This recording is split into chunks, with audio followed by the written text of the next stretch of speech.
오늘 우리에게 주신 하나님의 말씀은 시편 55편 16절에서 18절까지입니다. 찾으신 후 저와 여러분이 한 절씩 교독하시고 마지막 절은 합독하시겠습니다. 제가 가진 성경은 구약 841쪽이 되겠습니다. 나는 하나님께 부르짖으리니 여호와께서 나를 구원하시리로다. 저녁과 아침과 정오에 내가 근심하여 탄식하리니 여호와께서 내 소리를 들으시리로다. 나를 대적하는 자 많더니 나를 치는 전쟁에서 그가 내 생명을 구원하사 평안하게 하셨도다. 아멘. 내가 낙헌제로 주께 제사하리이다. 여호와여 주의 이름에 감사하오리니 주의 이름이 선하심이니이다. 아멘. 오늘 읽었던 55편 바로 전장에 있는 54편에 나오는 다윗의 고백입니다. 다윗의 믿음이 잘 담겨 있었고 제가 저번에 함께 나눴던 말씀이기도 합니다. 기도했던 것들이 아직 이루어지기 전에 하나님께 미리 제사하는 감사의 예배를 드리는 다윗의 모습을 우리가 함께 살펴보았죠. 아무것도 이루어진 것이 없는데 이루어질 거라 확신한 그 마음 가지고 하나님께 감사하는 다윗의 믿음이 그대로 고스란히 시편 54편에 잘 담겨 있었습니다. 저는 우리가 드리는 모든 예배가 오늘 이 예배를 포함해서 그러한 예배였으면 좋겠습니다.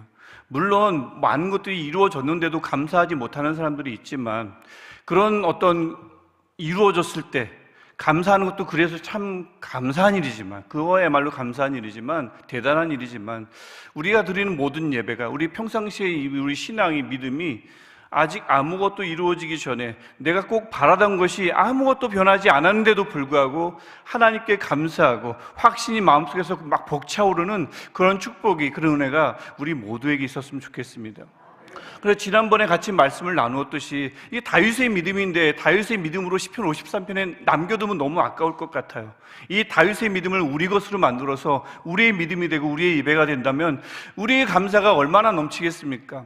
이루어진 것만 가지고 감사하는 것도 좋지만 그것도 참 대단한 일이지만 이루어지지 않았는데도 불구하고 이 다윗이 고백하는 것처럼 그저 주의 이름이 감사해서 그저 주의 이름이 선하기 때문에 감사하는 우리 모두가 되시기를, 저와 여러분 되시기를 주의 이름으로 축복합니다. 담임 목사님께서 이제 오늘까지 작업하시고 나무 작업하시고 내일 오실 거예요. 그래서 애타게 기다리시는 분들은 조금만 참아주세요. 내일 새벽에는 이 자리에 서실 겁니다. 이 자리에 내일 꼭 서셔야 돼요. 안 서시면 또 제가 또 설교해야 되니까 갑자기 설교할 수도 있어서 안 됩니다. 꼭 서실 거라 저도 믿고 감사합니다. 미리 감사합니다. 오늘 본문은 시편 55편입니다. 여전히 다윗이 지은 시예요. 제가 이번 기회에 지난번에 54편을 나눴지만 이번 기회에 다윗을 제 입에 아주 막 붙여가지고 사도 바울과 좀 이별을 하려고 합니다. 그래서 사도 바울을 좀 떨궈버리고 다윗이 제 입술에 자꾸 이렇게 붙도록 어제 우리 구역공과 때도 잠깐 구역공과 그 교육할 때도 잠깐 나눴지만 다윗 말고 사도 바울 가지고 막 10여 년 이상을 늘 강의라고 그랬더니 배워버렸어요. 입술에 배워가지고 다윗 설교할 때도 베드로 설교할 때도 입에서 자꾸 다윗이 아니라 사도 바울이 나오는 거예요. 그래서 오늘 이번 기회에 아주 그냥 다윗을 자꾸 반복함으로써 당분간은 사도 바울과는 이별하려고 그래요. 네. 예? 못 들었습니다. 이 설교 시간이 막 주고받는 시간일 수도 있네요. 이렇게 못 들었습니다. 뭐라고 하셨죠? 이렇게 대화의 시간은 아닌데 좋습니다. 이 시편 55편 다윗의 시편이 상당 부분이 그러하듯이 시편 55편도 탄식시입니다. 탄식. 하나님께 막 탄식하는 거죠. 못 살겠어요. 힘들어요. 죽겠어요. 다윗의 삶이 워낙에 거칠다 보니까 순탄하지 않았지 않습니까? 우리가 다 아시다시피. 그러다 보니 이 다윗의 시로 불려지는 많은 시편들이 탄식시로 분류가 됩니다. 오늘 55편도 마찬가지고요. 그러다 보니까 좀 쭉 보다 보면 다윗이 힘들다고 하는, 즉 다르게 표현하면 우리가 평소 사용하는 아주 가벼운 표현을 빌자면 징징거리는 내용이 많습니다. 늘 징징징거려요. 오늘 55편도 보면 1절에서 하나님 숨으시면 안 돼요. 하나님이 언제 숨겠어요? 하나님 숨으시면 안 돼요. 그리고 2절 보면 근심 때문에 도무지 편하질 않아요. 4절 보면 마음이 심히 아파서 죽을 것만 같아요. 사망의 위협이 내게 이르렀도다. 죽을 것 같아요. 5절을 보면 두렵고 떨리고 공포가 나를 덮습니다. 공포가 엄습해 옵니다. 징징거리죠. 아프다고 하죠. 죽을 것 같다고 하죠. 당시 사람들이 다윗 왕이 쓴 이 시를 가만히 보고 있자면 어떤 느낌이 들었을까요? 처음엔 그렇지, 다윗 왕도 사람이지, 그럴 수 있지 라고 싶다가도 좋은 꽃노래도 한두 번이죠. 이게 뭐 툭 하면 징징거리면 왕이 뭐 저럴까 싶지 않겠습니까? 우리는 좀 힘들 수 있어요. 우리 백성들은 좀 떨릴 수 있어요. 공포에 사로잡힐 수 있습니다. 좀 살기 힘들어서 죽을 것만 같다는 탄식을 할 수는 있는데, 그래도 왕은 좀 달라야 하지 않겠습니까? 좀 괜찮다고 얘기해주고 좀 덤덤해 보여야 하고 아무렇지 않은 듯 해야 하고 용감하고 막 용감무쌍하고 두려움이나 공포심 없이 씩씩해야, 그래야 백성들이 좀 믿고 따르고 의지할 만하죠. 아무리 힘들어도 위기의 순간에도 왕만큼은 평정을 잃지 않고 백성들을 걱정마 내가 있잖아 라고 하면서 안심시켜야 되는 것 아니겠습니까? 왕이라면 좀 그래야 되는 거 아니겠습니까? 혹시 여러분 이 시를 읽어보신 적 있는지 모르겠어요. 이 스며드는 것이라는 시입니다. 안도현이라는 시인이 쓴 시인데 혹시 읽어보셨습니까? 제가 안 읽어보신 분들은 걱정하실 필요 없어요. 지금 이제 제가 읽어드릴 테니까 제가 좀 낭낭한 목소리를 읽어드리겠습니다. 제가 사실 저 자막은 저렇게 작은 글씨는 안 보이기 때문에 제 원고를 보고 읽어드릴게요. 내용을 잘 한번 들어보세요. 스며드는 것, 안도현. 꽃게가 간장 속에 밤쯤 몸을 담그고 엎드려 있다. 간장게장이 소재입니다. 대단하죠. 그 많은 소재 중에 간장게장을 보고 어떻게 시를 쓸 수 있을까요? 대단한 상상력입니다. 꽃게가 간장 속에 반쯤 몸을 담그고 엎드려 있다. 등판에 간장이 울컥울컥 쏟아질 때 꽃게는 뱃속에 알을 껴안으려고 꿈틀거리다가 더 낮게, 더 바닥 쪽으로 웅크렸으리라. 바둥거렸으리라. 바둥거리다가 어찌할 수 없어서 살 속에 스며드는 것을 한때의 어스름을 꽃게는 천천히 받아들였으리라. 껍질이 먹먹해지기 전에 가만히 알들에게 말했으리라. 저녁이야. 불 끄고 잘 시간이야. 그 간장이 막 쏟아 부어지는 그 위기 속에서 알들을 꼭 껴안고 있는 꽃게 엄마의 담담하면서도 비장한 그 마음과 또 사랑이 가득 담겨있는 아주 짧은 시지요. 많은 분들이 이 시를 읽고 글쎄 간장게장을 끊었대요. 도무지 못 먹겠다. 물론 며칠 동안이었겠죠. 보는 순간 또 침이 꿀꺽 했겠지만 당분간은 그랬다고 합니다. 이거 굉장하잖아요. 이 꽃게 엄마도 이런데 55편의 다윗은 전혀 그렇지가 않아요. 그렇지 않습니까? 6절과 7절 보면 다윗이 이런 표현을 해요. 나한테 날개가 있었으면 좋겠다. 왜요? 광야로 날아가고 싶대요. 광야를 피난처로 삼아서 도망가고 싶다고 합니다. 꽃게 엄마랑 달라요. 알을 꼭 껴안는 꽃게 엄마와 달리 다윗은 도망가고 싶대요. 현실 도피죠. 현실 도피하겠다는 얘기입니다. 꽃게 엄마를 좀 본받아가지고 좀 씩씩하면 안 됐을까요? 현명하게 돌파구를 찾거나 문제 해결책을 마련해 주거나 아니면 사람들을 좀 안정시키거나 아무렇지도 않은 척 하면서 말이죠.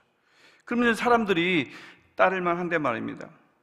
백성들은 좀 무서워해도 다윗은 흔들리거나 두려워하지 않고 말이죠. 물론 다윗도 사람이니까 그럴 수는 있습니다. 하지만 다른 방법이 있잖아요. 감추면 되잖아요. 안 그런 척 하면 되잖아요. 힘들어도 힘들지 않은 척, 잘 몰라도 다 아는 척, 때론 도망가고 싶은데 아무렇지도 않은 척, 너무 행복한 척, 즐거운 척 할 수도 있잖아요. 신나는 척 할 수 있지 않습니까? 그래야 사람들이 실망하지 않죠. 그래야 사람들이 존경하지요. 그 정도는 돼야 똑바로 살아, 그렇게 살면 안 되라고 얘기할 때 끄덕거리죠.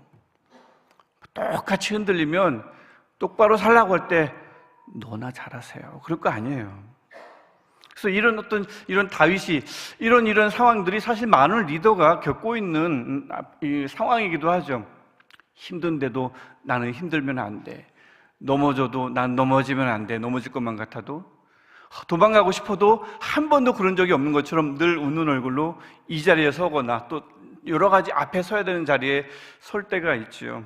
그래야 사람들이 따르니까, 그래야 사람들이 의지하니까, 그래야 내 가르침이 먹히니까, 그래야 사람들이 나를 존경하니까. 리더는 늘 어떤 이러한 압박감에, 이러한 강박감에 시달리는 것 같아요.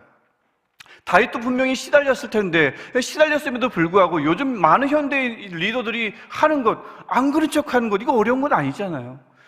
그냥 아무렇지도 않은 척 하면 무덤덤하게 가만히 서 있으면 되는 건 아니겠습니까? 그냥 기둥처럼 서 있기만 해도 될 텐데, 의지가 될 텐데 말입니다. 아니, 왕이 근심에 사로잡혀가지고 마음이 아파서 죽을 것 같다고 이야기하고, 두렵다, 떨린다, 공포스럽다라고 얘기하고, 도망가고 싶다라고 얘기하면, 그러면 어떻게 해요? 대놓고 얘기하면 어떡합니까? 이 시에다 적어놓으면 어떡해요? 차라리 일기 적고 어디 창고에다 감춰두기나 하지. 이 시를 적었다는 건 보여주겠다는 얘기잖아요. 어떻게 그런 생각을 할 수 있었을까요? 아마 백성들이 이 시를 접하는 순간 크게 실망하지 않았을까요? 그리고 다윗을 좀 멀리하지 않았을까요? 아니면 같은 공간에 살더라도 마음은 멀어지지 않았을까요? 가르침을 받아들이기가 참으로 어려워졌을 겁니다. 옛날에 한 목사님이 계셨는데요. 그 목사님이 비슷한 얘기입니다. 연관된 얘기입니다. 한 목사님이 태어나서 처음으로 성지순례를 다녀오셨대요. 성지순례를 하려면 비행기를 타야 되잖아요. 비행기를 탔는데, 왜 아시는 분은 아시겠지만 비행기 이륙하고 5분, 그 다음에 착륙 전 5분이 원래 그 비행 시간 중에 가장 위험한 순간이라고 하지 않습니까? 그래서 기장들이 가장 긴장하는 순간이 그 5분인데, 그 목사님이 비행기가 이륙하고 나서 그렇게 무서웠대요. 성지 순례를 가는 목사님인데 내가 이러면 안 되는데도 불구하고 이 비행기가 떨어지면 어떡하지? 라는 생각에, 비행기가 막 덜컹덜컹 하잖아요. 막 이렇게 기울기도 하고, 공항에서 그 기울잖아요. 한 바퀴 손해하지 않습니까? 그게 무서워가지고 막 그랬대요. 그래서 이제 성지순례 잘 다녀오신 다음에 예배 때 설교를 하는데, 그때 그곳에서 보았던 여러 가지 은혜스러운 장면들을 쭉 설명하시다가, 그런데 비행기에서 너무 무서웠어요. 그런 얘기를 설교 때 해버린 거예요. 그 예배가 끝나고 나서 전화가 빗발치는데, 특별히 한 권사님이 전화를 해가지고, 아니, 천국 소망을 우리에게 전파하시는 분이, 또 늘 전파하셔야 할 분이 그렇게 무섭다고 해버리면, 죽음이 두렵다고 해버리면, 우리도 늘 타는 그 비행기가 우린 별로 안 무서운데 목사님이 무섭다고 하면 어떡합니까? 그렇게 얘기를 했대요. 그래가지고 실망스럽습니다. 그런 나약한 목사님 얼굴 보기가 앞으로는 어렵겠네요. 그렇게 전화를 했대요. 그래서 큰 곤욕을 치렀답니다.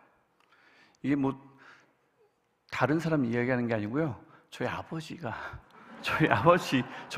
이야기예요. 저희 아버지가 성지순례 처음 다녀오셨는데 그 비행기가 그렇게 무서워가지고, 근데 그거 좀 감추면 되지, 은혜롭게 다녀왔습니다. 너무나 성령이 충만했습니다. 비행기가 너무 즐거웠습니다. 하면 될 것을 그게 무서웠습니다 하는 바람에 솔직히 얘기했다가 큰 곤욕을 치렀어요. 제가 그 현장에도 있었고 나중에 아버지가 또 그걸 또 설교하시는 것도 여러 번 들었는데, 저희 아버지 이야기입니다. 비슷해요. 왜 다윗은요 이런 시를 적어가지고 자신의 연약함을 사람들에게 공개해버리고 말았을까요?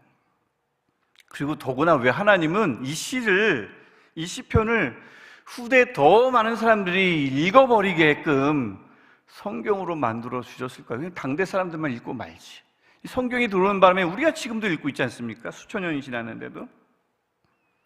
아무리 봐도 이 55편에는 말이죠, 이 성경이긴 하지만 우리가 따르면 안 될 내용들이 제법 많이 있습니다.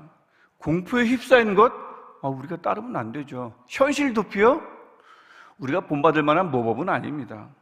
또 특히나 다윗이 이후에 이 절에서 다윗이 아주 간청하는 원색적인 저주가 있습니다. 그것도 한번 보시면 9절을 보면 후반에 그들의 혀를 잘라버리소서. 이렇게 얘기하고 이걸로는 성이 안 차나 봐요. 뒤로 가면 15절을 보면 갑자기 죽게 해달라는 기도를 합니다. 15절에서. 그럼 마지막 절이 23절이죠. 23절을 보면 그걸로도 성이 안 차니까 시를 마무리할 때는 그래도 그냥 감사로 끝나면 되잖아요. 마지막 절까지 끝까지 끈질기게 그들의 수명을 어떻게 해요? 반 이상으로 줄여 주시옵소서라고 합니다. 얼마나 미웠길래 이렇게 기도를 할까요? 여러분, 좀 때로는 미운 사람이 있을 수 있는데 그렇다고 이렇게 기도하시는 분 계십니까? 이렇게 기도해 보신 적은 있습니까? 주님, 그 사람의 혀를 싹둑 반만, 이런 기도를 하십니까? 이건 좀 너무 잔인하니까 2분의 1을 말고 한 3분의 1을 웰던으로 구워 주시옵소서. 뭐 이런 잔인한 기도를 누가 해요? 성경이지만 우리가 본받으면 안 될 잔인한 기도 문구가 담겨 있습니다. 주님, 그분의 수명을, 그 사람의 수명을 2분의 1로 깎아주십시오. 이런 기도를 누가 합니까? 안 하죠. 물론 다윗이 이렇게 몸소리 치는 데는, 이렇게 막 잔인한 저주를 하는 데는 이유가 있긴 있습니다. 뭐냐면 그 다윗을 괴롭힌 사람들이 원수가 아니에요. 13절과 14절을 보면 누구래요? 나의 동료, 나의 친구, 나의 가까운 친구로다. 그들이 어떤 사람들이었냐면 14절에 보면 한때 재밌게 의논하던 사람이에요. 하나님의 집에 함께 머물던 동료입니다. 친구입니다. 친우입니다. 그래서 12절을 보면 차라리 원수였다면 내가 참을 수 있었는데 가까웠던 사람들이 날 그렇게 등을 치니 다윗이 도무지 참을 수 없었고 혀를 잘라달라고, 반만 살게 해달라고 수명에 그런 저주를 퍼부는 겁니다. 하나님께 간청하는 겁니다. 얼마나 그랬으면. 가까울수록 아프죠. 가까울수록 실망이 큽니다. 그만큼 믿었기 때문에 그런 거죠. 거기다가 20절과 21절을 보면 이 다윗의 그 원수들은 약속을 어긴 사람입니다. 언약을 배반하였도다. 21절, 말은 그럴듯해요. 하지만 실상은 그렇지 않습니다. 속은 시커멉니다. 이 21절의 고백입니다. 이해는 가요. 하지만 아무리 그래도 왕이란 사람이 시에다가, 많은 사람들이 읽을 시에다가 그렇게 막 감정을 다 쏟아 놓으면 어떡합니까? 좀 감출 수 있는데 말이죠. 그대로 표현하면 어떡해요? 그리고 더 궁금해집니다. 더더욱 궁금해집니다. 하나님은 왜 이 55편을 성경 안에 넣어두셨냐 말이죠. 다윗이 완벽해서요? 다윗의 이 생각들이, 이 고백이 완벽했어요? 전혀 아니잖아요. 우리가 따르면 안 될 모범들이, 이 내용들이 있지 않습니까? 모범이 될 만한 내용이 아니지 않습니까? 내용을 봐도 분명히 그렇습니다. 하면 혹시 이 시편이 히브리어를 쓰였기 때문에요? 히브리어는 거룩한 언어니까요. 세상에 거룩한 언어가 어디 있습니까? 세상에 완벽한 언어가 어디 있어요? 하나님이 그 언어를 가지고 성경을 쓰도록 사용하여 주셨을 때 그 언어가 요긴하게 거룩하게 쓰인 거지, 언어 자체는 절대 거룩하지 않습니다. 그 사람이 이스라엘 사람이기 때문에요. 세상에 민족 자체가 거룩하고 완벽한 민족이 어디 있습니까? 하나님이 그 연약한, 그 부족한 민족들을 붙들어 주시니 그들이 하나님의 거룩한 민족이라 여김을 받은 거지, 그들 자체가 무슨 거룩해요? 아주 나약하기 이를 데 없습니다. 거룩이라는 것, 이것은 사실 그 자체가 거룩한 것은 이 세상에 아무것도 없고, 언어도 마찬가지고 민족도 마찬가지고, 거룩이라는 것은 하나님이 여겨주시는 것, 하나님이 거룩하다 불러주시는 것, 이게 절대적인 요인인 거죠. 언어도, 민족도, 다윗도, 이 다윗의 고백도 그 자체로는 굉장히 불완전합니다. 하나님이 거룩하다 여겨주시니 히브리어로, 이스라엘 사람들이 히브리어로 글을 썼는데 그것이 거룩한 책, 성경이 된 거지요. 시편 50편도 마찬가지가 아니겠습니까? 다윗이 완벽해서 그의 결심과 그의 감정과 그것들이 다 본받을 만해서 시편 55편이 성경에 들어온 것은 아닙니다. 완전하신 분, 거룩하신 분, 유일하신 분, 그 하나님께서, 완전하고 거룩하신 하나님께서 55편을 거룩하게 여겨주시고 성경으로 쓰겠다 작정해 주시니 이 55편이 더 이상 한 편의 히브리어 시가 아니라 성경 안에 들어온 줄 믿습니다. 그래서 성경이 된 겁니다. 하나님이 거룩하게 여겨주시니 말입니다. 하나님이 왜 55편을 거룩하게 여겨주셨을까요? 부족한 부분들이 많지만 가만히 그 다윗의 고백을 보니 부족한 다윗이 감정을 막 쏟아내고는 있는데 막 잔인한 저주를 막 퍼붓고는 있지만 그래도 가만히 보니 내 앞에 와서 아뢰고 있거든요. 하나님 앞에 나아가서 아뢰고 있거든요. 우리가 오늘 함께 읽었던 16절, 17절, 18절이 보여주듯 하나님 앞에 부르짖고 있거든요.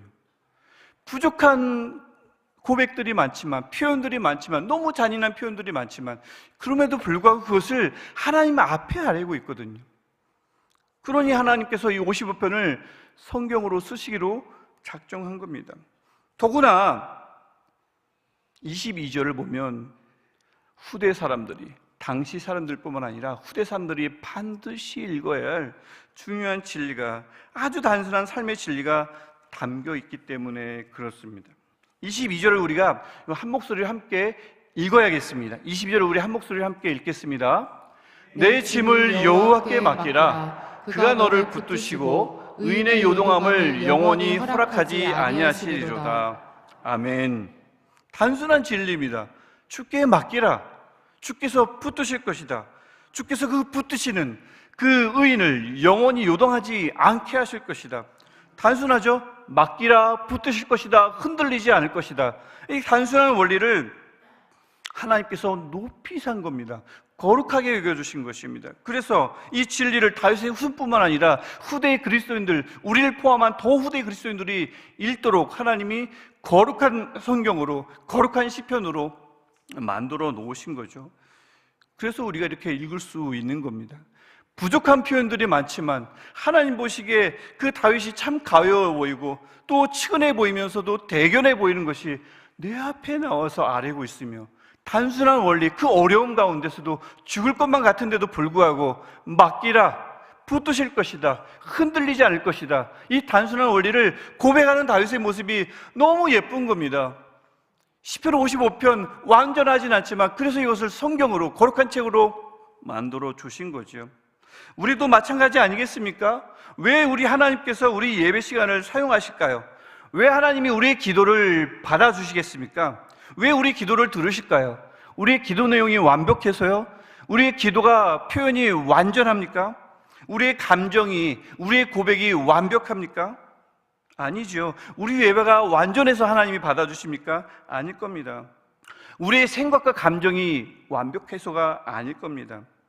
완전하진 않지만 가정에서든 예배당에서든 하나님 앞에 먼저 나왔기 때문에 그렇습니다. 이 단순한 이유 때문입니다. 사실 우리의 삶도 이 다윗의 고백처럼 복잡합니다. 그리고 우리는 부족하고 연약합니다. 55편에 나오는 것처럼 우리도요, 하나님이 때로는 숨은 것만 같을 때가 있잖아요. 아무리 기도해도 침묵한 하나님을 대면할 때가 있지 않습니까? 2절이 보여주는 것처럼 근심 때문에 편안하지 않을 때가 있잖아요. 4절이 보여주는 것처럼 마음이 심히 아파서 죽을 것만 같을 때도 있잖아요. 5절이 보여주는 것처럼 두렵고 떨리고 공포가 나를 엄습해 올 때도 있지 않습니까? 또 다윗처럼 현실이 너무 버거워서, 일상이 너무 버거워서 그냥 다 내려놓고 도망갈까 하는 마음이 나도 모르게 올 수 있지 않습니까? 나도 날개가 좀 달렸으면. 또 다윗처럼 믿었던 사람이 그 사람 때문에 큰 실망을 겪을 때도 있지 않습니까? 그 믿었던 사람이 계약을 위반하고 그 믿었던 사람이 약속을 어기고, 근데 그 원래 원수가 아니라 같은 한 공간에 있던 동료고 친구일 때가 있지 않습니까? 하지만 이렇게 복잡한 삶 속에서도 다윗처럼 우리가 단순한 원칙, 하나님께 맡기라, 하나님께서 붙드실 것이다, 하나님이 너를 흔들리지 않게 하실 것이다, 이 단순한 진리를 고백할 때 하나님은 오늘 우리의 예배를 받아주시고 우리의 기도를 들어주시고 우리 존재를 그대로 받아주실 줄 믿습니다. 이 시간을 거룩한 시간으로 여겨주실 줄 믿습니다. 우리가 그래서 거룩한 백성이라 여김받을 줄 믿습니다. 그러니 지금 우리도 다윗처럼 그대로 해야겠습니다. 그대로 해야겠습니다. 오늘도 우리의 짐을 하나님께 맡기겠습니다. 어떤 짐이요? 오늘도 어김없이 시작된 일상의 짐, 이래저래 아파하는 가족이라는 짐, 과중한 업무의 짐, 어려운 관계의 짐, 막막한 미래의 짐, 좀처럼 풀리지 않는 이 문제의 짐, 쉽게 낫지 않는 건강의 짐, 이걸 모두 하나님께 맡겨야겠습니다. 때로는 이 짐 때문에 근심이 되어 편하지 않고, 이 짐 때문에 마음이 심히 아파 죽을 것 같고, 이 짐 때문에 두렵고, 이 짐 때문에 좀 벗어나고 싶고 도망가고 싶을 때도 있지만, 현실을 도피하고 싶을 때가 있지만, 크게 실망할 때도 있겠지만, 다윗처럼 단순하게 그 짐을 하나님께 맡겨야겠습니다. 오늘 우리가 그래야겠습니다. 맡기면 하나님이 우리를 붙드실 줄 믿습니다. 붙드신 하나님 덕분에 우리가 영원히 흔들리지 않을 줄 믿습니다. 우리 이렇게 복잡한 것을 단순하게 풀어나갔으면 좋겠습니다. 삶이 얼마나 복잡해요. 감정이 얼마나 복잡합니까? 관계가 얼마나 복잡합니까? 여러 가지 일상 얼마나 복잡해요. 어려워요. 이 어려운 것들을 어렵게 풀지 말고 단순하게 풀면 좋겠습니다. 내 짐을 여호와께 맡기라. 붙드실 것입니다. 흔들리지 않게 해 주실 것입니다. 시편 55편이 우리에게 성경으로 남겨진 유일한 이유입니다. 우리 이 55편을 우리가 오늘 이 목요일 아침, 벌써 목요일이에요. 목요일 아침 우리가 함께 보았는데, 하나님 오늘 우리 일상이, 오늘 하루가 시편 55편을 꼭 붙잡고 살아가는 삶 되게 하옵소서. 내가 말씀을 붙잡았더니 하나님이 나를 붙드는 삶 되게 하옵소서. 내가 맡겼더니 하나님 나를 붙들고 나를 요동치 않게 붙들어주는 하루 되게 하옵소서. 우리 이렇게 기도했으면 좋겠습니다. 복잡한 것을 복잡하게 풀지 말고 복잡한 것을 단순한 원리로 풀어가는 저와 여러분 되시기를 주님의 이름으로 축복합니다. 우리 두 손 들고 하나님께 기도할 텐데요, 하나님 오늘도 내 짐을 맡기겠습니다. 여러 가지 짐, 또 거기에 부서의 짐, 교구의 짐, 구역의 짐, 가정의 짐, 일터의 짐, 여러 가지 짐들을 하나님께 맡기겠습니다. 붙들어 주옵소서. 그리고 영원히 요동치 않게 하옵소서. 오늘 특별히 하나님, 오늘 하루 흔들릴 만한 일들을 만날 때 주님께 맡기겠사오니 붙들어 주시고 우리를 흔들리지 않게 하옵소서. 우리 이 간절한 마음으로 주님을 3번 부르고 함께 기도하겠습니다. 주여, 주여, 주여. 하나님, 나의 하나님, 우리의 하나님, 이곳에 계신 하나님, 우리를 거룩하게 하신 하나님, 우리의 기도를 들어주시는 하나님, 다윗을 불쌍히 여겨주신 하나님, 다윗을 거룩하다 여겨주신 하나님, 다윗의 시를 성경으로 만들어주신 하나님, 하나님 오늘 우리에게도 나타나 주시옵소서. 우리에게도 말씀해 주시고, 하나님 우리에게도 우리의 기도도 주님 연락하여 주시옵소서. 우리도 불쌍히 여겨주시고, 우리도 가볍게 여겨주시고, 축히 여겨주시사 하나님 오늘 주의 백성으로 삼아주시니까 하나님의 은혜가 우리 안에 충만하게 하옵소서. 하나님 오늘도 우리가 맡기겠습니다. 하나님 오늘 우리도 우리 짐을 맡기겠습니다. 하나님 붙들어 주옵소서. 우리의 짐을 여호와께 맡기는 붙드시는 그 하나님의 은혜가 오늘 우리 각 사람들에게 충만하게 하옵소서. 하나님 좀처럼 풀려지지 않는 여러 가지 건강의 문제들, 관계의 문제들, 일상의 문제들, 업무의 문제들, 주님 오늘도 하나님께 맡깁니다. 하나님 이것 때문에 흔들리지 않게 하옵소서. 이것 때문에 줄 것만 같은 감정에 빠지지 않게 하옵소서. 이것 때문에 두려움에 휩싸이지 않게 하옵소서. 이것 때문에 근심하며 편한 마음을 잃어버리지 않게 하옵소서. 이것 때문에 죽을 것만 같은 마음에 사로잡히지 않게 하옵소서. 주님 여러 가지 상황 속에서 실망하는 일들을 당한다 할지라도 그 안에서 하나님 앞에 무릎 꿇는 아버지 앞에 먼저 아뢰게 하시고 하나님 앞에 나가는 우리 되게 하옵소서. 하나님, 현실이 너무 버겁습니다. 때로는 버겁기도 하고 때로는 무겁기도 하지만 아버지 앞에 내려놓는 우리들 되게 하옵소서. 하나님, 아버지 앞에 먼저 나온 우리들, 하나님 앞에 먼저 나온 우리들은 주님 먼저 아뢰고 이 선선한 원칙, 아버지께 먼저 아뢰는 것, 우리의 모습을 가볍게 여겨주시기 바랍니다. 가볍게 여겨주시고 불쌍히 여겨주셔서 주님 우리 기도 가운데 역사하시며 우리 예배를 거룩하게 만들어주시며 우리 기도에 연락